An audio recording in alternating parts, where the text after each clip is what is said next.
10월 5일 목요일 새벽 예배를 하나님께 올려드리겠습니다. 오늘 본문은 열왕기상 12장 25절에서 33절 말씀입니다. 여로보암이 에브라임 산지에 세겜을 건축하고 거기서 살며 또 거기서 나가서 분우엘을 건축하고 그의 마음에 스스로 이르기를 나라가 이제 다윗의 집으로 돌아가리로다.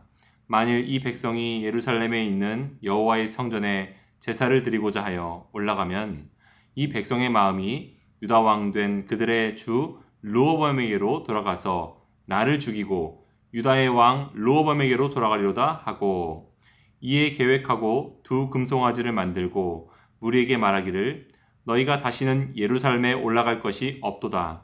이스라엘아, 이는 너희를 애굽 땅에서 인도하여 올린 너희의 신들이라 하고, 하나는 베델에 두고 하나는 단에 둔지라.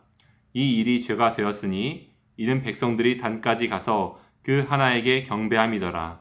그가 또 산당들을 짓고 레위 자손 아닌 보통 백성으로 제사장을 삼고 여덟째 달 곧 그 달 15째 날로 절기를 정하여 유다의 절기와 비슷하게 하고 제단에 올라가되 베델에서 그와 같이 행하여 그가 만든 송아지에게 제사를 드렸으며, 그가 지은 산당에 제사장을 베델에서 세웠더라. 그가 자기 마음대로 정한 달 곧 여덟째 달 15째 날로 이스라엘 자손을 위하여 절기로 정하고 베델에 쌓은 제단에 올라가서 분향하였더라. 아멘. 솔로몬 이후에 나라가 두 개로 나뉘어졌죠. 솔로몬의 아들 르호보암은 남쪽의 유다와 베냐민 두 개 지파를 모아서 남한국 유다를 세웠습니다. 느밧의 아들 여로보암은 북쪽의 나머지 10개 지파를 모아서 북왕국 이스라엘을 갖게 되었죠. 오늘 본문은 얼떨결에 10개 지파를 소유하게 된 여로보암 왕이 정세를 안정시키고자 자기의 자리를 굳건히 하기 위해서 치른 일들이 기록되어 있습니다. 그것은 북왕국의 백성들이 예루살렘 성전을 찾아서 남쪽으로 내려가지 않게 하기 위해서 두 개의 산당을 지은 것이에요. 그는 왜 그랬을까요? 불안했기 때문입니다. 자기 스스로도 위의 10개 지파가 자기 힘으로 얻은 것이 아니란 것을 알았거든요. 그는 언제든 백성들이 불만을 제기할 수 있고 다시 남쪽과 합치자고 할까봐 걱정했습니다. 열왕기상 12장 26절에서 27절, 그의 마음에 스스로 이르기를 나라가 이제 다윗의 집으로 돌아가리로다.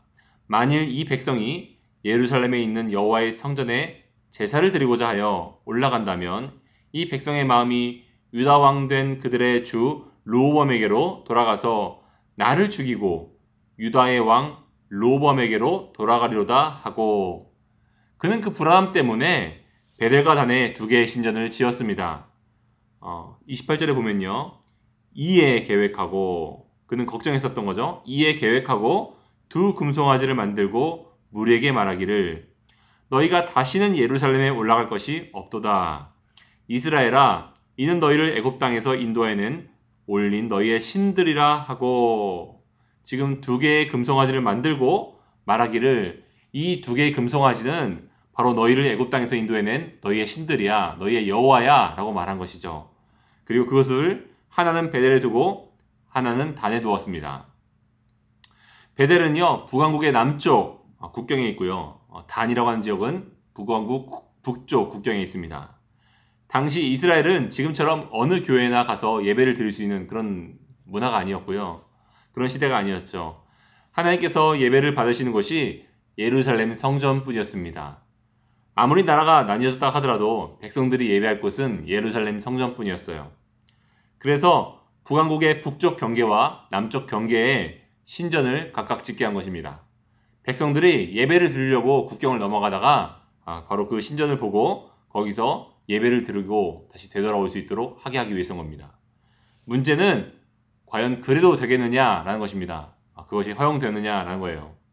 28절에 보면요, 그 앞에 보면요, 이에 계획하고 라는 표현이 있습니다. 여기서 계획하다 라고 하는 표현은요, 상담하다, 조언을 구하다 라는 뜻이래요. 우리는 오늘 본문에서 앞서 솔로몬의 아들 남한국 르호보암 왕의 행태와 북왕국 여로보암의 행태가 유사하다는 것을 살펴보기 원합니다. 먼저 남한국 르호보암의 경우를 살펴보죠. 르호보암 왕은 솔로몬의 뒤를 이어 왕이 되었습니다. 그가 왕이 돼서 해야 될 일은 백성들을 먼저 다독인 다음에 위로하는 일이었어요. 왜냐하면 아버지 솔로몬이 무례하게 건축을 많이 했거든요. 그래서 백성들이 지쳤었기 때문입니다. 열왕기상 12장에 르호보암 왕을 찾아와서 백성들이 말합니다. 당신의 아버지가 시킨 일을 이제 거둬들이시고 일을 줄여줬으면 좋겠습니다. 그렇다면 우리가 당신을 우리의 왕으로 잘 섬기면서 모시겠습니다. 라고 말했어요. 그때 솔로몬의 나이 많았던 신하들이 조언을 합니다. 그것은 그들의 요청을 들어주라는 거였어요. 그렇지 않겠습니까? 그들의 불만이 많으니까 그들의 불만을 들어주면 그들이 충성되게 다시금 따를 수 있다라는 거였어요. 들어보시죠. 왕이 만일 오늘 이 백성을 섬기는 자가 되어서 그들을 섬기고 좋은 말로 대답한다면 그들이 영원히 왕을 따를 것입니다. 그런데 지금 여로보암 왕은요, 아니죠. 르호보암 왕은요, 자신이 왕이란 자리에 올랐다라는 것에 자부심을 느끼지 않았겠습니까? 근데 내가 감히 왕인데 지금 누가 누굴 섬기냐는 거죠. 누구 비위를 맞춘다는 것에 지금 자존심이 상한 거예요. 그래서 성경은 그가 노인들이 하고 있는 이 자문을 버렸다라고 표현하고 있습니다. 대신 그는 자기와 같이 자랐던 젊은 친구들의 자문을 구하고 그것을 듣습니다. 백성들을 더 힘들게 일을 시키므로 군림하려고 했어요. 그 결과 백성들이 이제 그를 거부합니다. 그가 섬기려고 했다면 하나님은 그를 백성들의 왕으로 세웠을 것입니다. 이스라엘의 왕은 하나님의 백성들을 섬기라고 주신 자리였기 때문이죠. 그런데 그는 하나님의 말이 아닌 친구들의 말을 듣습니다. 그래서 왕국의 거의 대부분을 잃어버립니다. 이번에는 오늘 본문의 여로보암 왕을 살펴보죠. 아까 살펴본 것처럼 그가 계획하고 두 금송아지를 지었다라는 말은요. 그가 상담하고 라는 뜻으로 볼 수 있다고 말씀드렸습니다. 계획하고 라는 말은 상담하고 라는 말로 번역될 수도 있어요. 그는 지금 누구와 상담했을까요? 그는 자기 자신과 자기 내면과 상담했습니다. 그 스스로에게 묻고 그 조언을 따른 겁니다. 앞서서 친구의 말을 듣고 남한국 르호보암 왕이 망했다고 한다면요. 이제 여로보암 왕은 자신의 말을 듣고 망한 사람이 되는 겁니다. 이에 계획하고 두 금송아지를 만들고 그리고 무리에게 말하는 거죠. 예루살렘에 올라갈 것이 없도다. 이스라엘아, 이는 너희를 애굽 땅에서 인도하여 올린 너희의 신들이라 하고 그는 출애굽기의 모세와 이스라엘 백성을 언급했습니다. 시내산에서 모세가 내려오지 않자 아론이 그렇게 했듯이 금송아지를 만들고 이것이 너희를 애굽에서 탈출시킨 그 하나님이라고 말한 것입니다. 여기서 여로보암 왕은 모세의 형 아론보다 더 나빴습니다. 왜냐하면 아론은 아직 10계명을 듣기도 전이었죠. 하지만 여로보암 왕은 그 계명들과 아론의 잘못에 대해서 이미 알고 있었거든요. 이미 들어서 알고 있는 후대 사람이었습니다. 그는 하나님의 말보다 자기의 내면의 말을 더 신뢰하므로 자기만 아니라 자기를 따르는 백성들까지 망하게 한 사람입니다. 그것은 백성들로 하여금 다시 금송아지를 숭배하는 그런 이전의 광야의 삶으로 돌아가게 한 잘못이 있다는 겁니다. 열왕기상 12장 30절 이 일이 죄가 되었으니 이는 백성들이 단까지 가서 그것에게 경배함이더라. 지금 여로보암 왕이 한 잘못 때문에 그를 따르고 있는 백성들까지도 우상을 숭배하고 있는 거죠.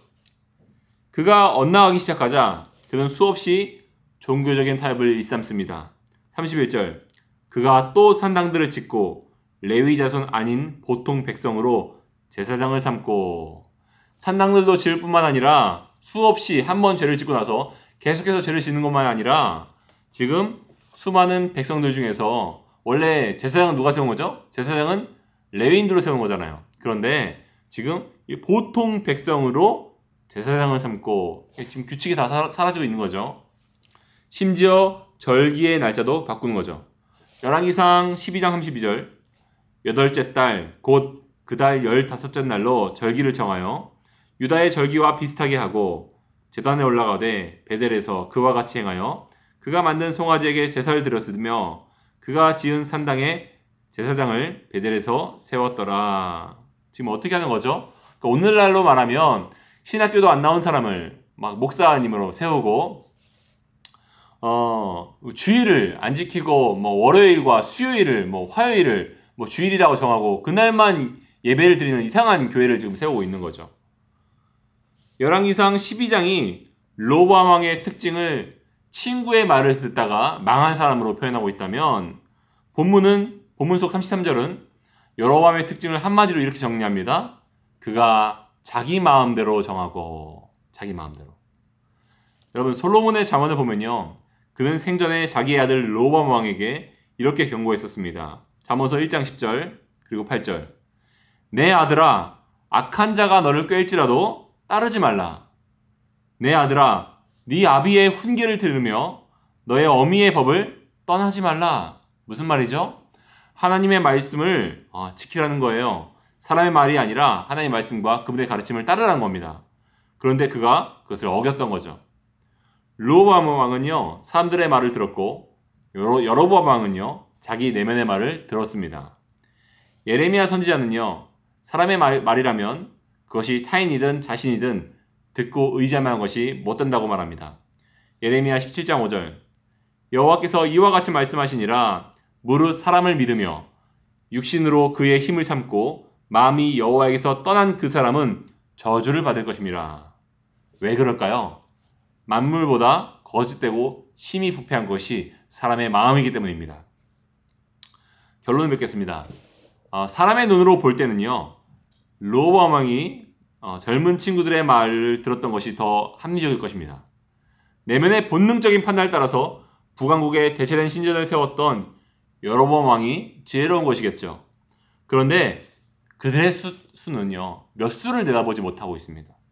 그래서 솔로몬은 이렇게 말합니다. 잠언서 14장 12절 어떤 길은 사람이 보기에 바르나 사람이 볼 때는 바라 보이지만 필경은 사망의 길이니라.